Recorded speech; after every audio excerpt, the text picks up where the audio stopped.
Would you like to have peace as a state of consciousness in your life and to live from that standpoint? Then this is the show for you. Welcome to Wednesdays with Willa. I am your host, a podcast show that airs on Wednesday morning of instant viewing access of 4 different classes.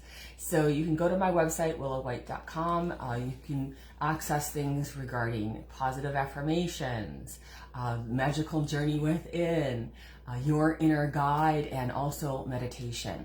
And I do have my circles starting up toward the end of January on January 22nd. So if you are interested in developing your mediumship and giving and receiving messages with other people in a very special group, then join me there. All right, without further ado, I'd like to introduce my special guest today, Tom Cratsley. Thanks for being here today, Tom. I'm happy to be here. Tom is a delight. Yeah, as always, and I always enjoy the interviews with you, Yeah. It's really great to have you back on the show. Tom's been on several times. He is an amazing resource having to do with spiritual healing. He is a spiritual teacher and also a teacher of healing. And he also offers his own healing services, which are really wonderful and life-changing for people. And the other thing you might want to know about Tom Cratsley is that he is a resident of Lilydale for many, many, many years. Just up the street. and he's my neighbor, yes, down or up, however you want to think of that, here on North Street. And you have the Harmony House, guest house, and his wife is Ellie Cratsley, who is a registered Lilydale medium. So yeah, he's well-versed with all things Lilydale and spiritualism. And you've been on the show before to talk about Andrew Jackson Davis. So I encourage you to look back at that archive video of the show, as well as the ones regarding spiritual healing. And today, we're going to be focusing on peace as a state of consciousness. And I think that's very needed right now in our world. And people need to understand how to access peace more readily. So I'm excited about the tips and things that you can share with us today. Yeah, good. Well, I think I should start off by talking about how I first a deeper understanding, and that was at a healing circle, which I've been doing the last couple of years at the Healing Temple on Friday nights during the Lilydale summer season. And it's really, the circle is designed to support people in going into a deeper state of awareness of healing, predominantly. Yes. And, what we use for that is people, first of all, wanting that is available to them personally, right? And then the wider approach is from that, we open up to the healing that's available to the world, so that as a group and as individuals, we can take part in the healing energy that's at work, that's trying to transform this crazy that is the world. And then just to contemplate the connection of the relationship between peace and healing. Right? And as I started to do that, I started to get a deeper sense of peace, and also a deeper understanding of how the two are interrelated, and the fact that so often in our lives that we're caught in conflict, right? And we need resolution for the conflict. And what happens when you resolve conflict? Peace. But the peace part of it is that it is truly a state of consciousness. It's not an idea. So often as we think in psychological terms. Sure. You fix this, you fix that, you do this, you do that, and it's all this mechanistic understanding of how we relate to consciousness. But the higher levels of consciousness are not at all mechanistic. That's true. They're not at all mechanistic. They're about being able to transcend. And while you're in the transcendent state, an understanding comes to you. Right? A knowing. A knowing and an understanding, and you relate differently to whatever the phenomena was that you were in conflict over. Mm-hmm. Right? Yes, you have a better sense of the energy involved. Exactly. And how you want to invest your energy. Right. Now the big question is, so we're often drawn to try to fit, and we're humans. That's probably survival mechanism makes us. Yeah, and looking at how we've created the kind of collective mess that is the world right now, that's come through that problem solving system. It has its uses, but after the limitations of that are reached, but here's the go key, to the infinite. Here's the key, though. Yes. It only works successfully through inspiration. So when you're inspired, then the mechanisms can come together in a way that work, right? Yeah. So it's a top down. It comes from higher levels of consciousness down. All the great, if you think about it, all the great discoveries in science, and you read the stories of the great scientists, they say, well, it just happened to me that one time, it's like, I worked at this forever and ever and ever, and then all of a sudden, yes, it happened to me. Yeah. They didn't figure it out. It came, but they worked hard at trying to understand it in the mechanistic terms. Mm-hmm. But that took them to a certain point. It took them to a certain point, but then after that point, it just appeared. Mm-hmm. And you look anybody that's read a biography of Nikola Tesla, for instance. Yes. Now Tesla was very interesting as a scientist because he would meditate and see in his meditation a device and see how it would be constructed, right? Mm-hmm. And then he would put it to work, and he would check in on it like a week later, to examine the parts. Sure. And he'd make the adjustments, and so that when he built the prototype, it worked every time. Mm-hmm. Because he's done it on that level. On that level first. That scale. He worked intuitively first. Mm-hmm. Mm-hmm. Now, very few scientists have done that. I mean, they work really hard with the left brain, and then the intuitive piece comes along. Don't you think a lot of that's because they get to the exhaustion point, and then they have to let go, let God. Exactly. So they have to do. I think that is an important, interesting facet. With most people, they have to get to the point of exhaustion of their own resources, their own thoughts, and where that takes them. And then there's this precipice that they're on, and it's as if you have to step off the cliff with great faith. Yep. And just say, and now we shall see what unfolds. Yeah, if they're working in that way. Typically, though, it doesn't. A lot of them don't do that. What they do is it's like they get to the point of exhaustion, and then and sometimes they even get to the point of just like giving up. But they're not specifically saying, "Oh, well, I'm letting go and letting God." But it does come in because they have let go, right? But you see that story over and over again. Crick, sure. when they came up with the DNA idea, that came from that exhaustion place, and then all of a sudden it just appeared, So do you think that's an important component of peace as a state of consciousness, that sometimes you have to get to the point of exhaustion so you can let that in? Or do you also think that on the flip side of that, there's a place where you enter into a state of consciousness before the conflict is even resolved, and that is what causes it to move forward in a good way? Well, it doesn't always have to be conflict, though. Mm-hmm. Well, we're using conflict as that placeholder. Like, for instance, let's talk about another state of consciousness that's similar, and it's called love, right? Mm-hmm. And it really is a state of consciousness, but we don't talk about it that way. Yeah. You know, it's mislabeled all the time.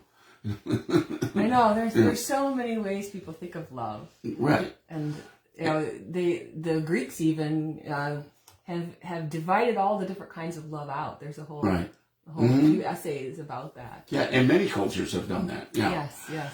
But here's the thing that as a state of consciousness, it reminds me of how the Eastern traditions approach it. They say, "May the God in me greet the God in thee." Mm-hmm. So, and you know, they have the notion God is love, right? So, if you're in that, in that state of love, you can acknowledge it more readily in someone else, right? And it's the quickest way that I think people can kind of latch onto this is probably through nature. Most people have had the experience of being out in nature and being struck by and overwhelmed by a sense of peace, by a sense of awe, by a sense of wonder, and for no reason. Right? Yes. And in those states you feel uplifted, you feel free, you feel whole. Yes. Right? You feel connected. And connected, exactly, right? So it's that's what I'm talking about when I'm talking about a state of consciousness, state of being, and there it happens just magically.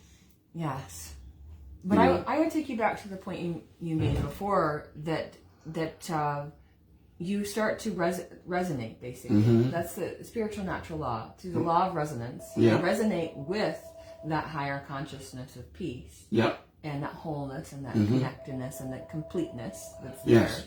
And then you further attract it to you in greater quantity. Yes. So there's a gratitude that's happening in the actual moment. You know, when somebody lets themselves go and they're in nature and they can feel that connection, they've allowed themselves to let that be what they experience. Yeah. And what they bring awareness to. So to some extent, would peace as a state of consciousness also be a state of awareness? Oh, for sure. You know, Sure. An awareness of yourself as a being of peace.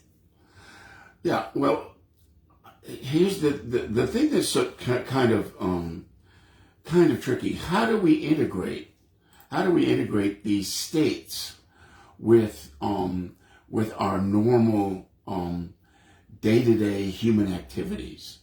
And that's that's really the challenge. It is. That's really the challenge. And this is why people do meditative practices, you know. For me, it's been very valuable to have a meditative practice. Yes. And yet, my experiences of peace don't always occur during my meditation. They occur sometimes outside of that, oftentimes, you know. Yes.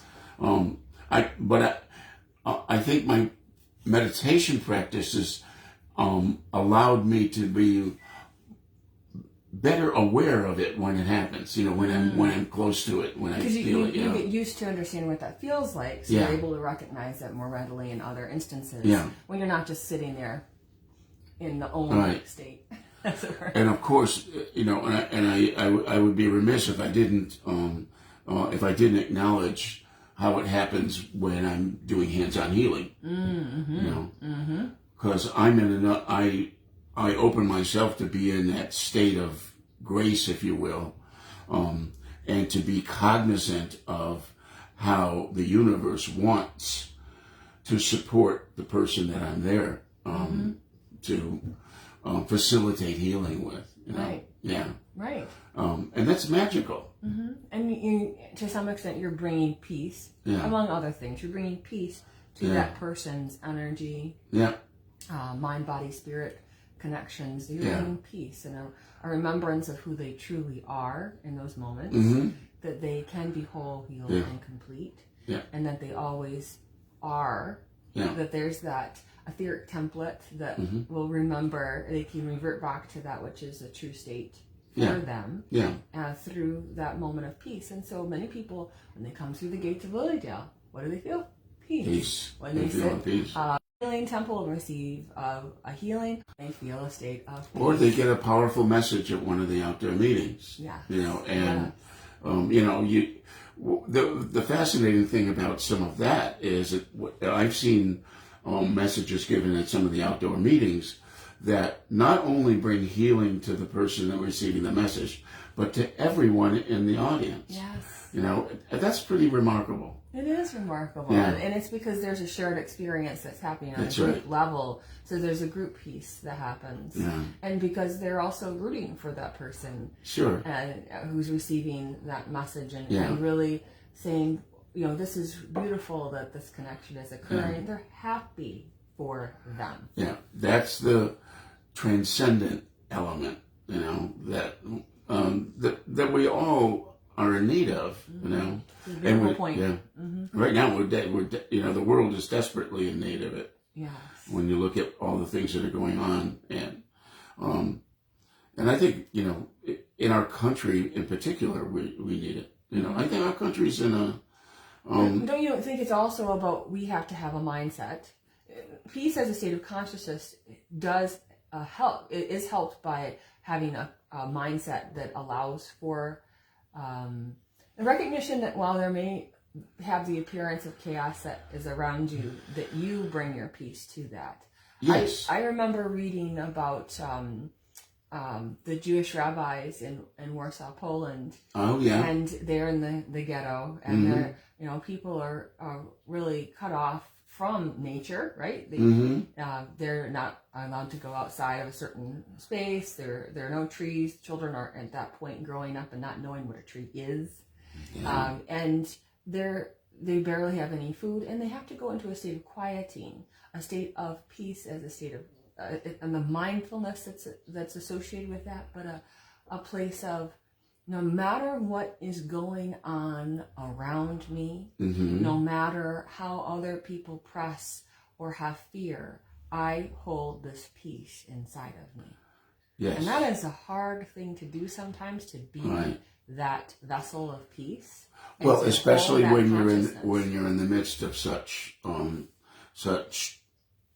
collective trauma. Yes. Yes. And so I'm just giving an extreme example of people who had to kind of maintain that order of peace within themselves, and rabbis that had to help carry that for their populace there, and that no matter what was happening, we have to remember we're connected with the divine.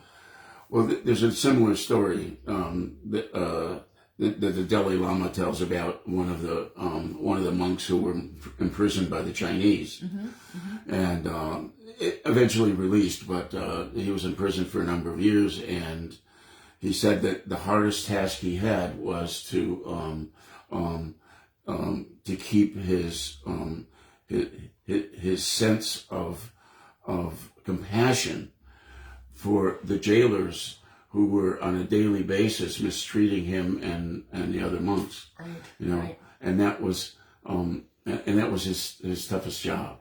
I can imagine, because how do you love a person that is hurting you? That's not supposed to happen. And so, yes, they are those challenging circumstances. Now, most people living in a first world country are not having things of that nature going on. Not to that degree, Not to that degree. But I think that they show examples of, even under heavy duress, how we can carry that peace within ourselves. But what tips could you provide for people in terms of having that peace as a state of consciousness as they go through not just their everyday life, but the turmoils of grief that they may have about a person's passing, or the ending of something else in their life, or their anxieties that they have about things? Well, I think it's just constantly reminding yourself, that there is there's a greater reality than the suffering that's going on around you. There we go. There's a real key piece. There's a greater reality. Yeah, than the suffering that you may be aware of or attuned to around you. And when you're in a first world country, it's particularly difficult because it's not just about the suffering. It's about the distraction. There's a key point right All there. right. Yeah. Okay. So we are living in enormously distracted lives in first world countries. Especially with electronics and all that, and the digital age and so on. Yes, we did a show about that, guys. Yeah. So you can be on the one hand, you may be tremendously connected, electronically, and then very disconnected. What's the word I would use? Viscerally.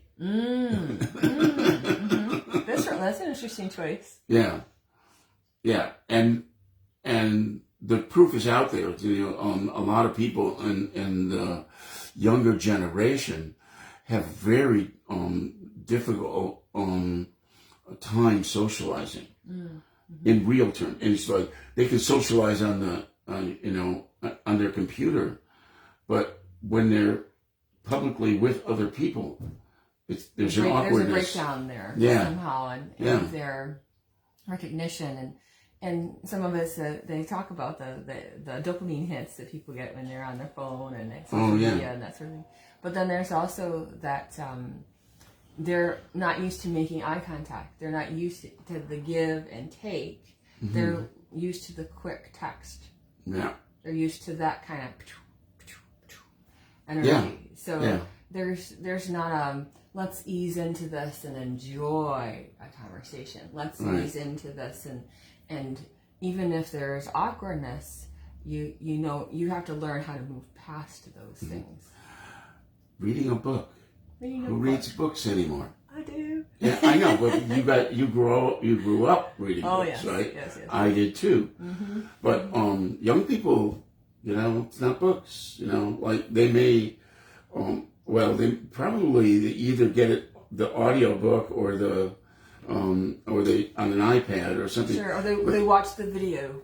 Yeah, but that's less visceral. It is less because when you're engaged with a book, there's that sense of connecting with the character, the imagery that happens internally, the build up that happens in those moments is very different.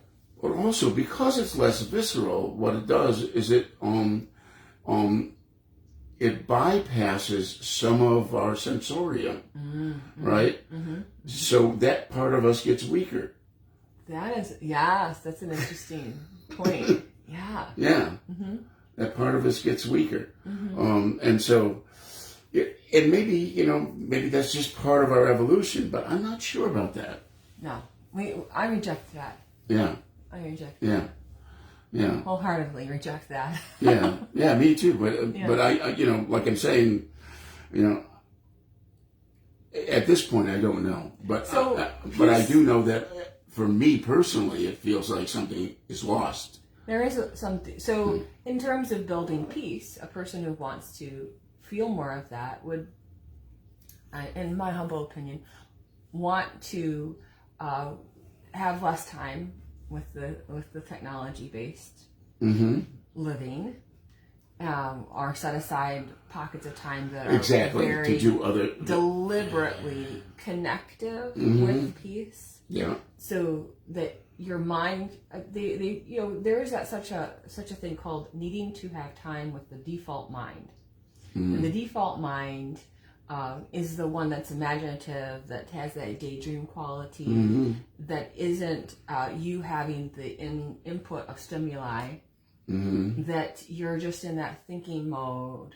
It's not really thinking though. It's like the place where inventors and scientists have to go to some extent. That place of just being and seeing what happens without you watching a video or you reading something necessarily, but they're having that inspiration, that creative space. Well, but also it's, fundamentally it's about relationship, it just, and the whole concept of love at its deepest level is all about relationship to the universe and to every aspect of the universe. Yes.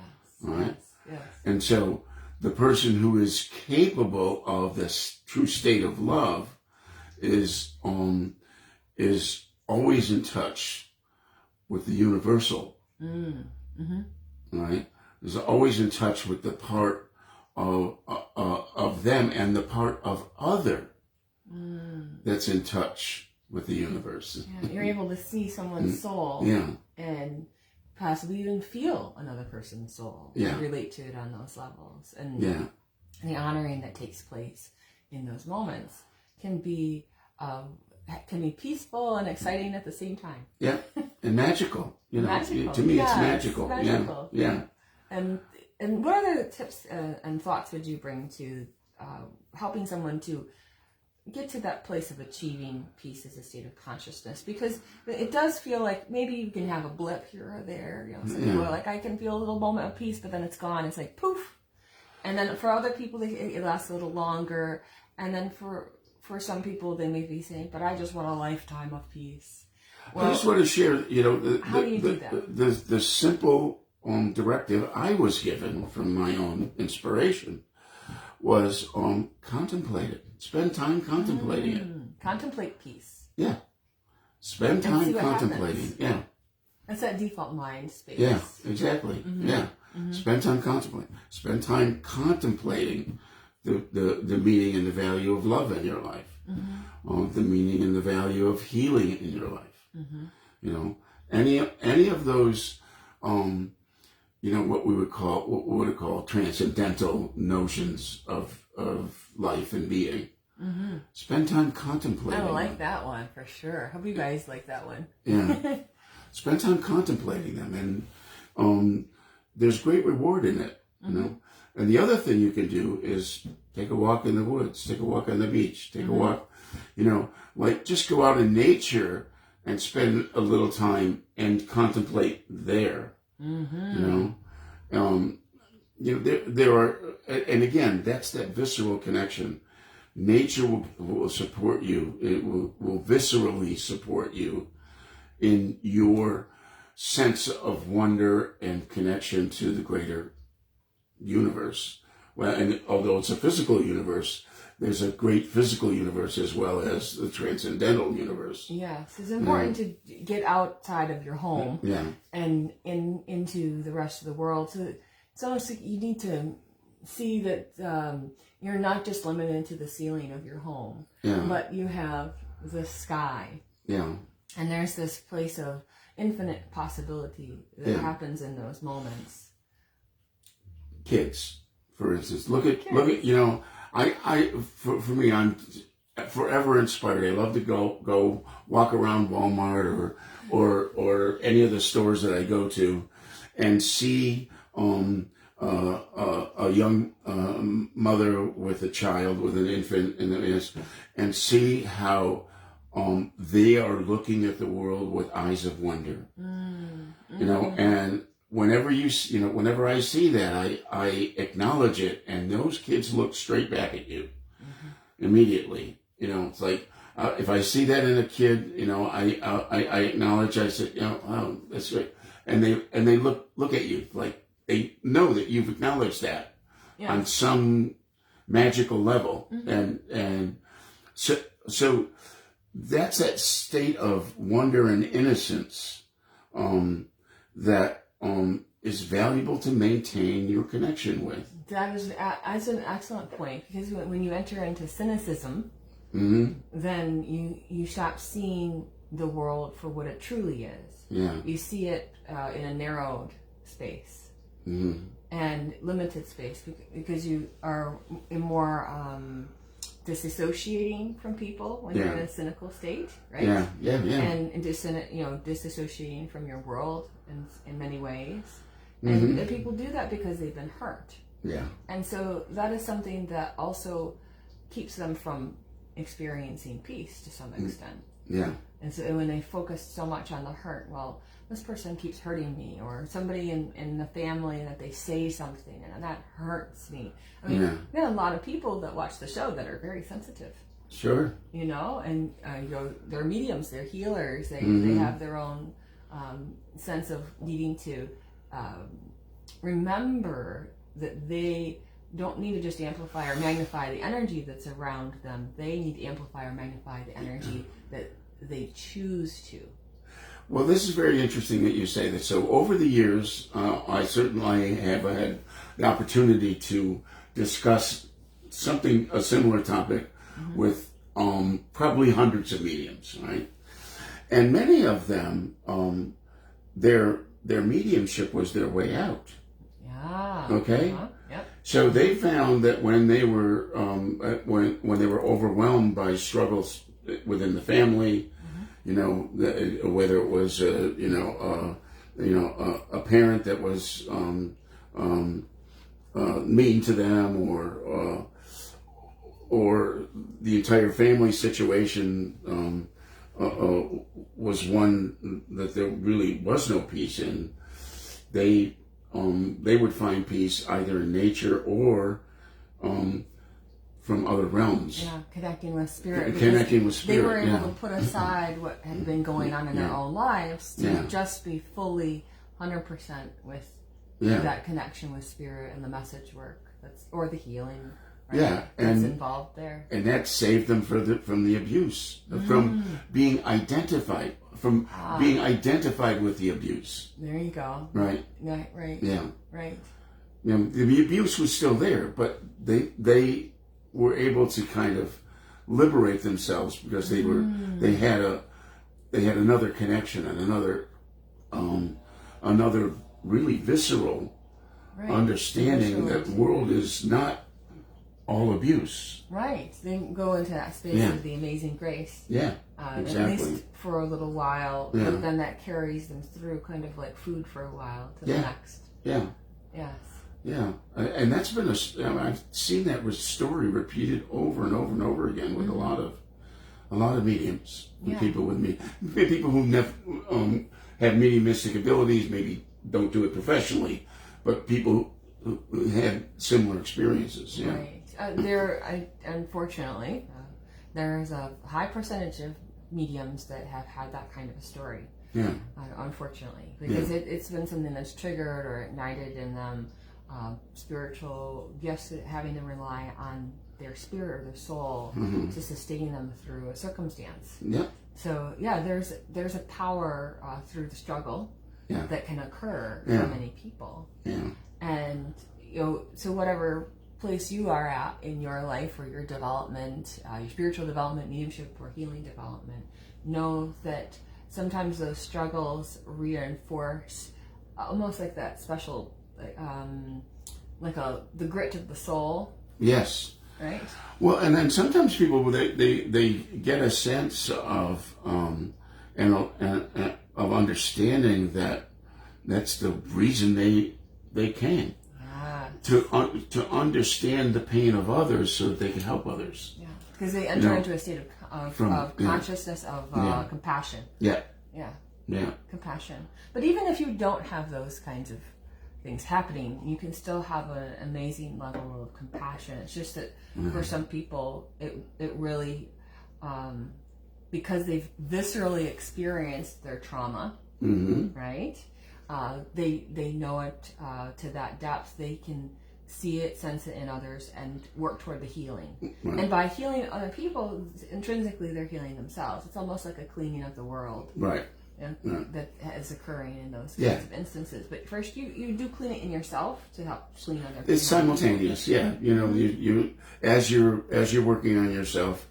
One of the things that I'm always been impressed by is I hear stories all the time of people who've gone through extraordinarily difficult circumstances with grace, and they've come out and have been kind of truly liberated. And they share that with other people. It's like it becomes a template for other people. That when you see that, I don't cry very easily, but I cry when I hear stories like that, with somebody that's overcome something that's been an enormous challenge, and they've done it with grace. And I know that the work they did for themselves in transcending that served all of humanity. that every time someone does that, it becomes another part of the collective consciousness that is there as a resource for everyone else that's struggling. That's right. Yeah. And another example of what to do and Yes. what they need in their lives. Yes. During that time. It's a resource. Yeah, and those kind of stories do affect us, and I think that's why people, when they read or hear someone's story and they know that it's authentically occurred within that person to transcend what's happened, that they made their peace with what the people that may have hurt them. There's a forgiveness that's a component of that. Yeah. And so I think that's speaks to our point today of peace as a state of consciousness. There's even within, let's say, a romantic love relationship or a familial relationship or a friend relationship or a work relationship, or those somebody cuts you off in traffic. There's a place where you immediately need to go to forgiveness. Yes. Because brewing in that other state can take it a lot longer. But the other thing is that, and then we don't spend time acknowledging this, is that all it does is make you miserable. That's right. It doesn't heal the other person. It doesn't affect the other person. Yeah. During that time. Yeah. And so by forgiving them, you're able to move more quickly on in other areas of your life. Invest your energy wisely so that you're not giving it over to the circumstance. This is a simple, trivial example. Yeah. The other day I was on the highway, and there was a truck driver in front of me, and he was driving erratically. He had a big rig. He was back and forth over the lines. And I thought, and so and I was in the car with my wife and daughter, and they, we had a few things to say, and then all of a sudden it hit me. I said, I need to send this guy some healing, Right. Because maybe he's, maybe he possibly could be ill, or maybe he's too tired. This is not the way truck drivers normally drive. It's like, so instead of getting angrier, I just got into a healing focus and sent healing, and within about 3 minutes, he was driving normally. There wasn't any. There was erratic. no erratic. Yeah. So there's a measure of patience that's involved with things, and also a persistent understanding that the energy that you are sending off can assist another person in finding their peace. It's not the only ingredient, but it's an ingredient. That's part of it. Well, it does help if you're not adding to it. Yeah, and all I can say is that I was grateful. Negatively. I was also grateful to whatever aspect of my consciousness that had me thinking about that rather than staying annoyed. Right. So I wasn't. I didn't stay annoyed. I just got focused on sending whatever positive energy I could to correct the situation. You weren't in a knee-jerk reaction to the circumstances. You said, let's have a spiritual response of peace to what's going on. Yeah. And that while there may be something negative or a negative force that's around, that how you react to it is more important than what's going on. Yeah, and I have to confess, I'm not the greatest, when I see other people doing goofy stuff on the highway, I'll flip off in the car just like anybody else. Tom is in a rage. It's like, I think that's the quickest, that most of us will have, responses like that for some reason. You have a humanness to it. Behind the wheel, because the anonymity of it, for one thing, nobody's going to see it. You just, see you, getting out of control. Right. And we don't want that. Yeah. But it can be triggering to other people. And so it does bring me to this point of sometimes in a person's effort for peace, they enable bad behavior in other people.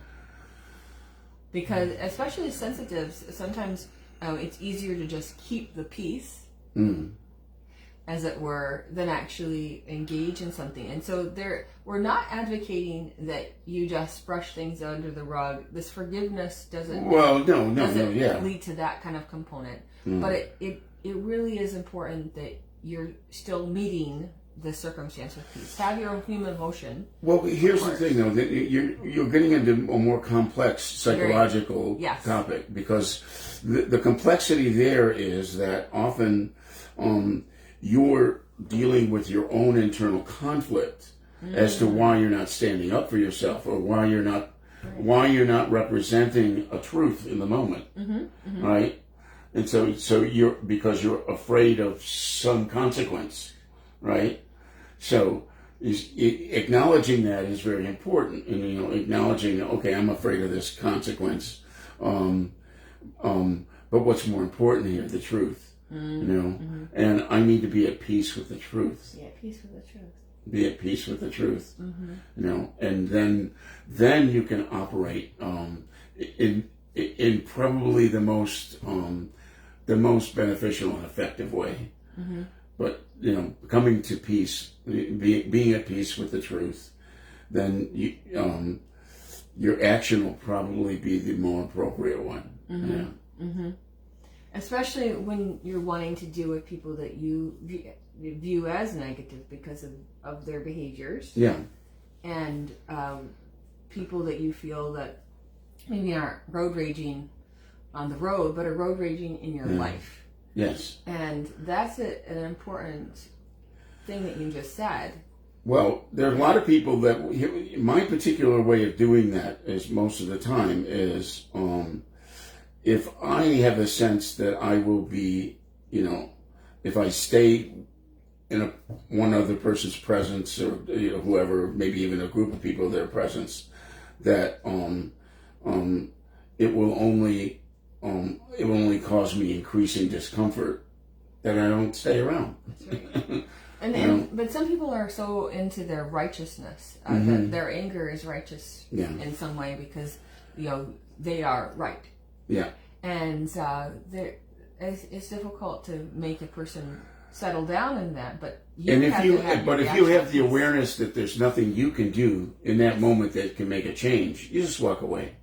Yeah. That's what I do all the time. It's like, if I have a sense that there's room for some dialogue, that I'll play the game. I'll work with it. Yeah.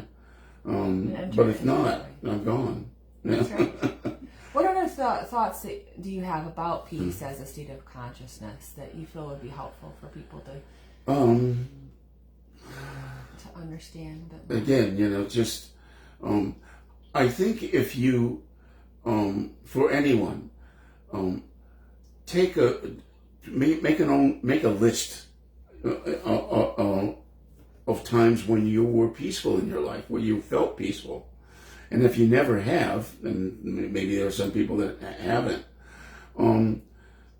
then go back to the other advice that was given earlier, and try some kind of a meditative practice, or go out and be in nature, and be quiet with yourself, and contemplate peace in those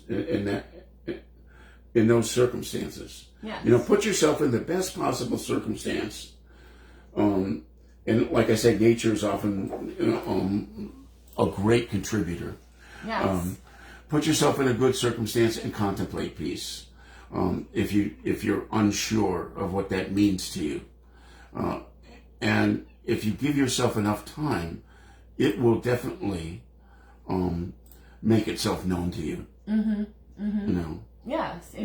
If you give it enough time, the truth will come out in those ways. The truth with a capital T. Yeah. Will show up in those moments. And I just want to go back to the thought that I had earlier, that peace, people can understand a momentary peace of, maybe they're on a walk or at the beach, or they're in their home, or a particular moment, and then they have a sense of peace that they allow, or that washes over them in those moments. And then they may be able to say, well, I had periods of peace, or phases of peace. in my life, and now it's not so peaceful, and I really want that whole full-on marathon of peace. Yeah. Do you feel that that is possible for people? Well, I do think it's possible. It's not, unless you decide to become a monk, and live outside of,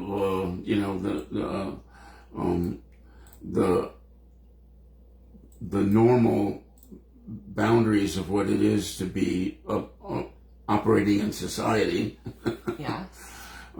It's very difficult.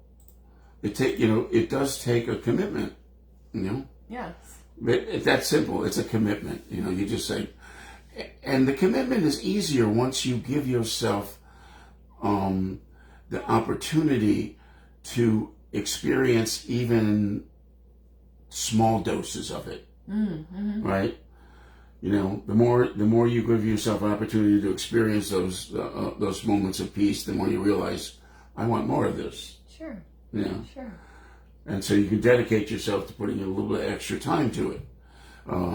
And it evolves. Mm-hmm. It will evolve. You will grow into it and a whole lot more. Any one of these sort of transcendent states takes you into realms that are far beyond what you can contemplate or what you can even think about. Yeah. In your left brain. Yes. Right? Yes. Mm-hmm. In your left brain. Mm-hmm. When you're in those states, you're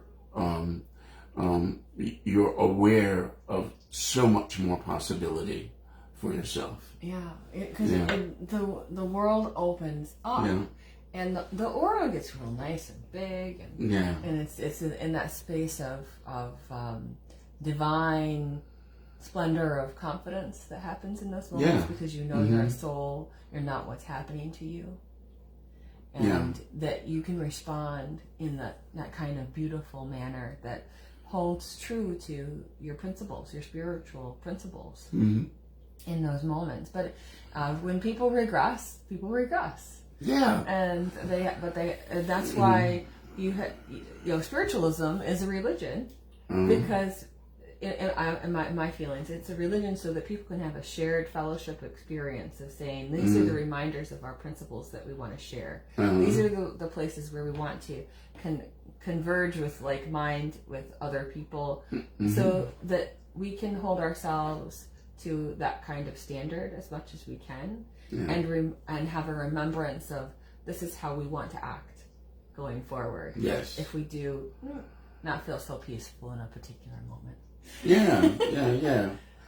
Well, and all the great religions actually have at their core some of this. Yes, absolutely. Yeah, they do.